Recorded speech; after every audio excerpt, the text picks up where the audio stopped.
Have you ever noticed that the most powerful force in the universe is also the most silent?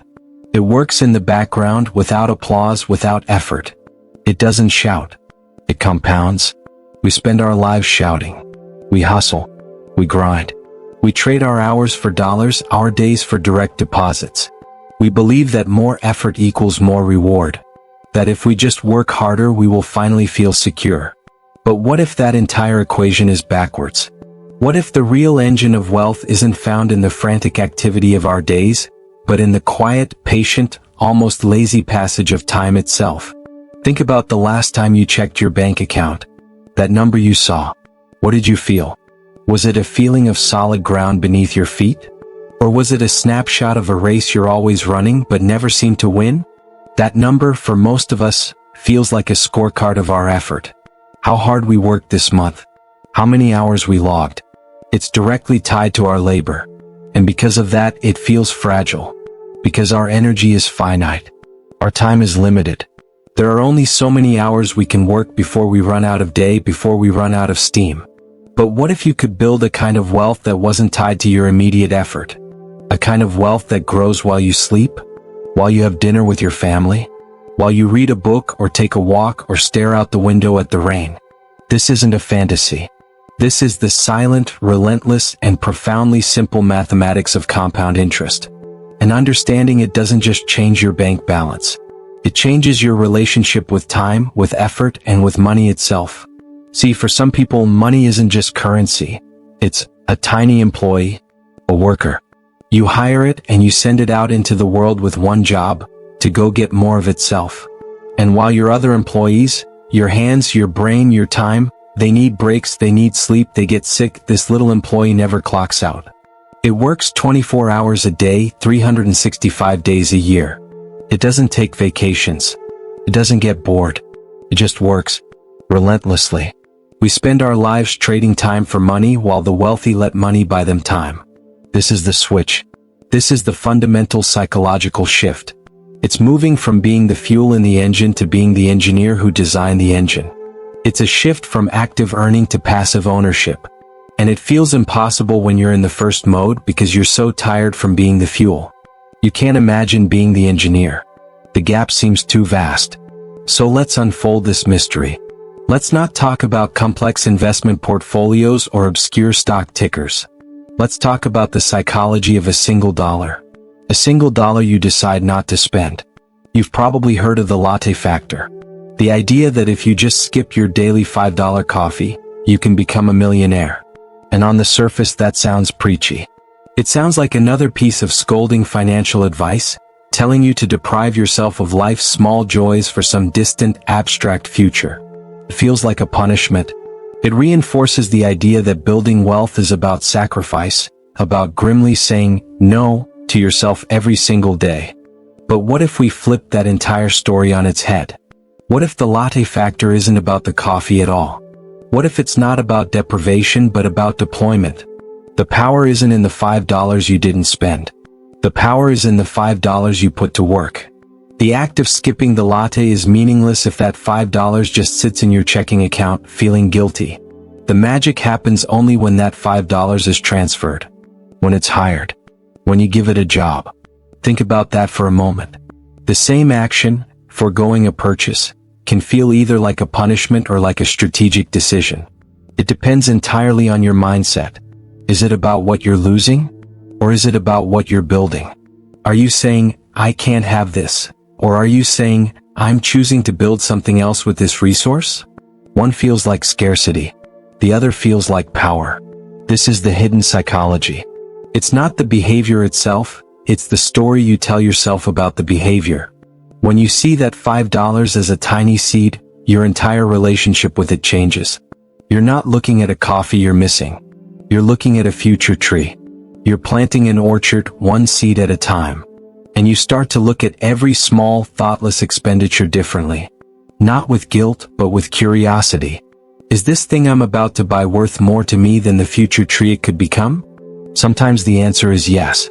Sometimes that coffee with a friend is absolutely worth it. The point is to make it a conscious choice. To move from unconscious spending to conscious deployment. This is where the deep exploration begins. Because we have to understand the engine. We have to understand how this tiny employee, this little seed, actually does its work. And to do that, we need to talk about the most elegant, simple, and powerful concept in all of finance. The Rule of 72. It sounds complicated, but it's not.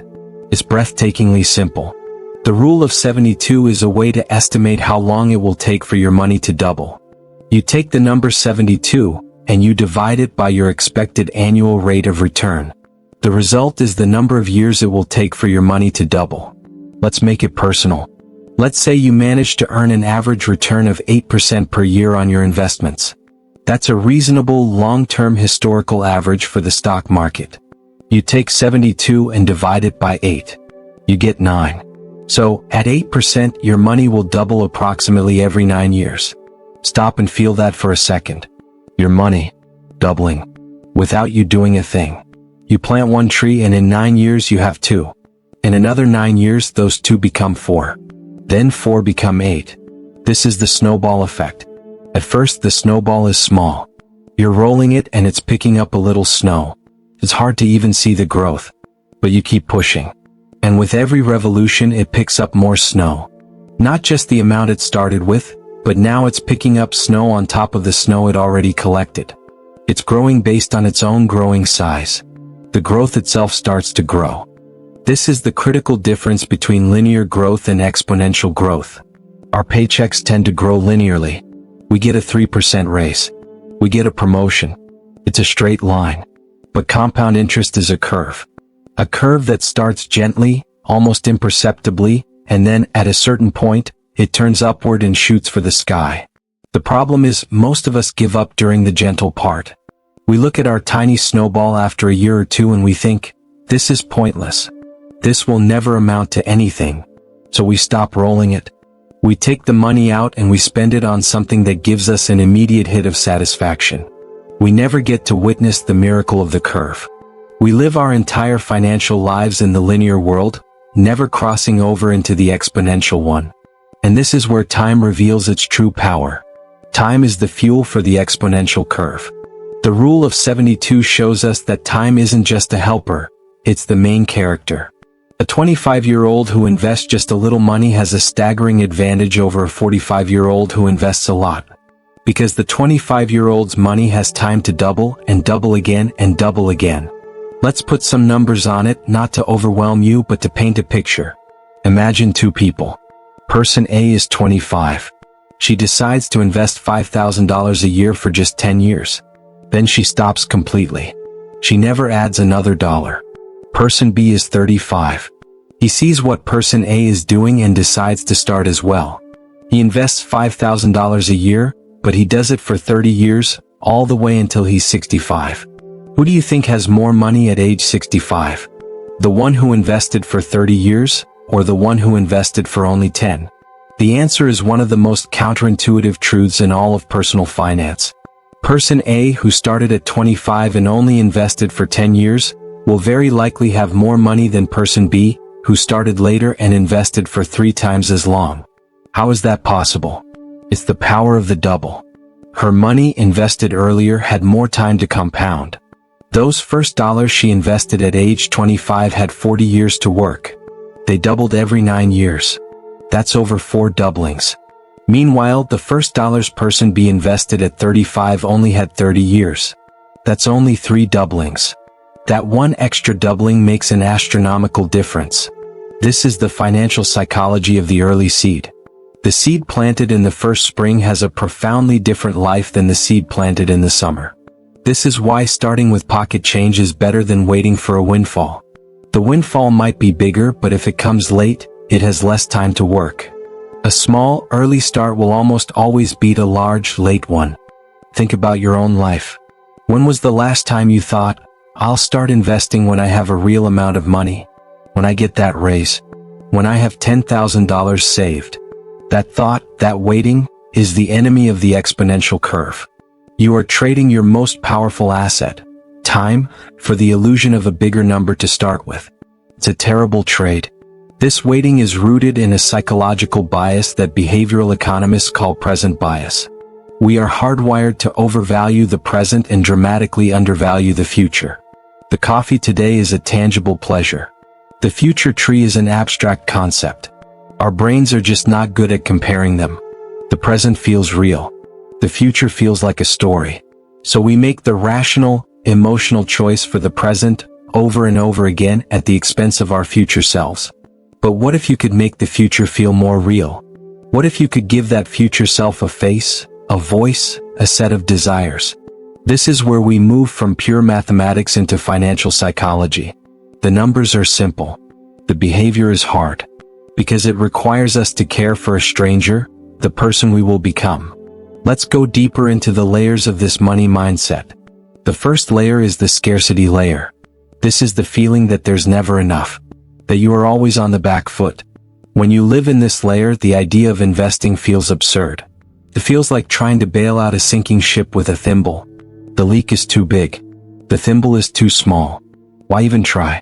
So you resort to what feels practical. You cover the immediate expenses. You put out the financial fires of the month. You are in survival mode. And in survival mode, there is no future. There is only now. The next layer is the effort layer.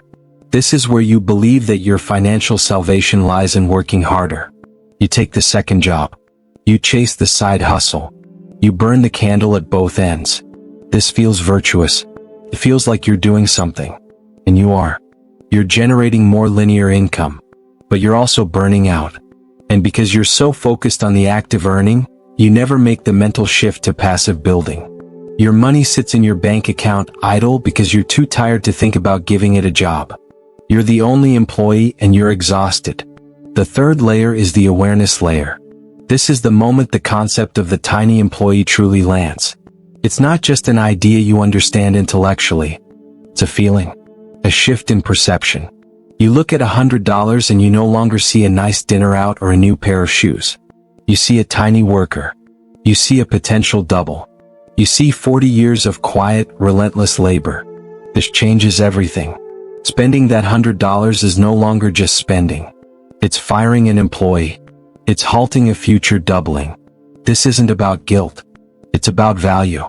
Is this purchase more valuable to me than the decades of work this $100 could perform? Sometimes it is.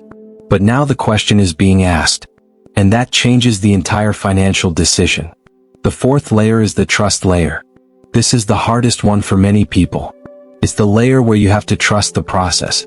You have to trust the mathematics. You have to trust time. The stock market goes up and down. There will be years when your statement shows a loss. The news will be full of panic. It will feel like the world is ending.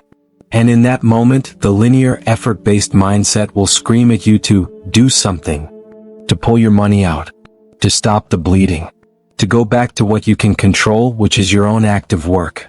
But the exponential mindset understands that the downturns are when your tiny employees are buying their supplies on sale. When the market is down, your regular contributions are buying more shares.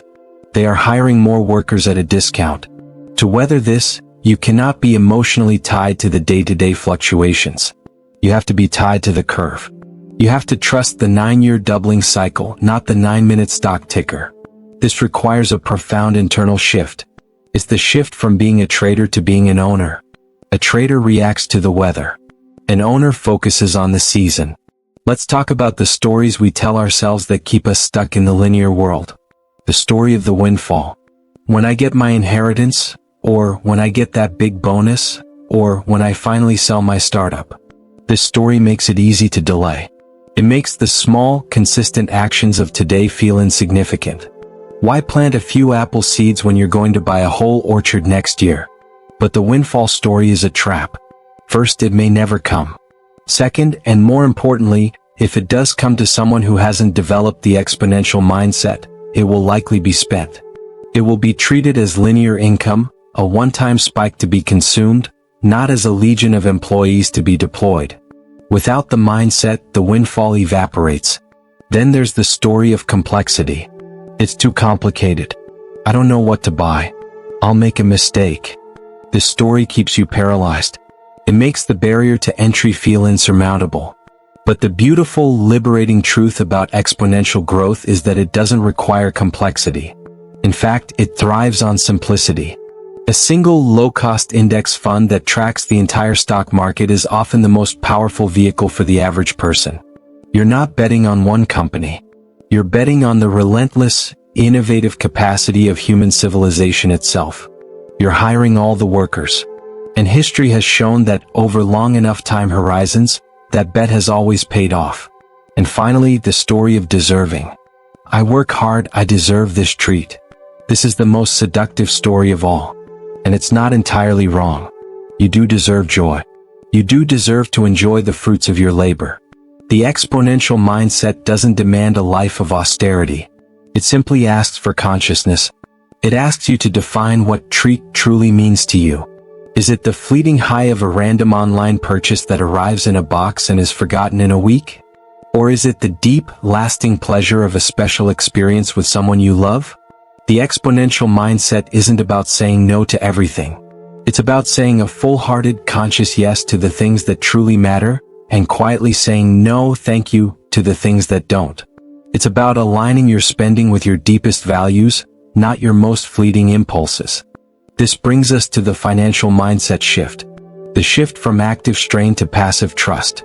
From being the source of the energy to being the director of the energy. When this shift happens, everything changes. The anxiety that clings to your checking account begins to loosen its grip. Why? Because your checking account is no longer the center of your financial universe. It's a temporary way station. Money flows in and then you quickly deploy it. Some for your bills, some for your joys, and some gets assigned to your team of tiny employees.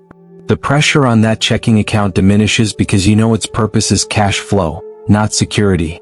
The security is being built elsewhere in a separate account by your quiet, relentless workforce. This is the peace that comes from understanding the pattern. The peace that comes from knowing that you have set a process in motion that is far more powerful than your own daily efforts. You have planted seeds. You have hired employees. And they are on the job. This knowledge is a form of internal strength. It's a quiet confidence that is immune to the panic of a bad month at work or an unexpected bill. A bad month is just a temporary cash flow problem. It doesn't derail the decades-long compounding process that is humming along in the background. Your daily financial decisions become lighter. They are no longer life or death choices about your entire financial future. They are simply choices about how to allocate resources between your present and your future. And you make them with clarity, not with fear. You can enjoy that coffee with a friend, truly enjoy it, because you know it's a conscious choice made from a position of power, not a desperate act of escapism from a financial reality you can't face. This is the lazy way to get rich. It's lazy not because it requires no action, but because the action it requires is small, simple, and consistent. It's the laziness of the engineer who designs a system that runs itself, rather than the laborer who must constantly push the boulder up the hill. It's the laziness of the gardener who plants a seed and then trusts the sun and the rain and the soil to do the work, rather than constantly digging it up to check on its progress. The call to action here is not to frantically download a budgeting app or to radically slash your spending. The call to action is simply to notice, to pay attention, to become the observer of your own financial psychology. For 1 week, I want you to do nothing but notice. Don't change your behavior yet. Just watch. When you pull out your credit card, pause for just half a second and ask, am I spending or am I consuming? What's the difference? Spending is the transaction. Consuming is the experience. Are you buying a thing or are you buying a feeling? And is that feeling worth more than the future tree this money could become? Don't judge the answer. Just notice it. When you get your paycheck, notice the story you tell yourself. Is it, finally, I can pay my bills and then see what's left? Or is it, here are the resources for this month? How shall I deploy them? The first story is passive. The money happens to you and then it's gone. The second story is active. You are the commander of the resource. Notice your reaction to the word, investing. Does it feel foreign? Complicated? Like something for other people? Or does it feel like a simple, mechanical process of hiring employees? The words we use shape our reality. Try changing the language. Instead of, I should invest, try, I'm going to hire a few more workers today. Feel how different that feels. One feels like a chore. The other feels like a quiet act of power. This entire journey brings us back to the beginning. To the silent, powerful force that works without applause. You now know its name. You've seen its mathematics. You understand its psychology. The most profound change is not the number in your brokerage account in 40 years. The most profound change is the shift that happens in you today. The moment you internalize that you are no longer just a trader of time for money. You are a planter of forests. You are a builder of systems. You are a conductor of a silent, powerful orchestra that plays a symphony of compounding notes. A symphony that grows richer and more complex with every passing year. Your financial security will not be found in the frantic hustle of your next project. It will be found in the quiet patience of the doubles you started years ago. It is the ultimate form of financial respect for your future self. You are giving that future person the greatest gift possible. The gift of time. The gift of options. The gift of not being forced to trade hours for dollars anymore. You are buying their freedom with your small, consistent, conscious choices of today. So the next time you see a small amount of money, whether it's $5 or $500, see it for what it truly is. It is not just currency. It is a seed. It is an employee. It is a note in a long, patient symphony. And you are the gardener. You are the CEO. You are the conductor. Your job is not to do the work, but to simply set the work in motion, and then to trust the most powerful force in the universe, the silent, relentless, and breathtakingly beautiful mathematics of time. We spend our lives trading time for money while the wealthy let money buy them time. You now know how the switch is flipped. The switch is not in your effort. The switch is in your awareness. And from this moment forward, you can never unsee it. Your financial reality has already begun to change.